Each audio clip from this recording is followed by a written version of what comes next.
আমাদের দেশে হবে সেই ছেলে কবে, কথাই না বড় হয়ে কাজে বড় হবে। ঠিক তেমন এই কবির এই ভাষাটা আসলে আমরা ওইভাবে বুঝতে পারি না।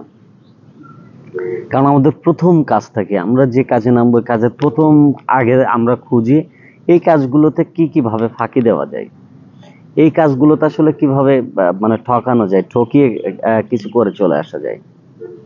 বিষয়টা এরকম, আমাদের ফার্স্ট চিন্তা থাকে, কিন্তু আমরা সেই কাজটাতে ঢোকার আগেই, সেই কাজটাতে নামার আগেই আমাদের ফার্স্ট স্টেপ, আমাদের প্রথম চিন্তা থাকে যে আমরা আসলে কিভাবে ঠকাইতে পারি। এই জন্য আসলে বাস্তবতা তো এটা চায় না। কবি এই জন্য বলতেছে আমাদের দেশে হবে সেই ছেলে কবে, কথাই না বড় হয়ে কাজে বড় হবে। কিন্তু আমরা কথাই সবচেয়ে বেশি বড়, কাজে নয়। কারণ হচ্ছে আপনার কাজ করার চেয়ে আমরা কথা বলি বেশি, আর যার কারণে আমরা এখনো খুব বেশি একটা ভালো অবস্থানে নেই। আর ভালো অবস্থানে সেদিনই হইতে হবে কথার চেয়ে কাজ বেশি যারা করতে পছন্দ করে, তারাই যেদিন দলবদ্ধ হবে, একতাবদ্ধ হবে, সেদিন মনে করবেন দেশটা ওঠা শুরু করে দিয়েছে।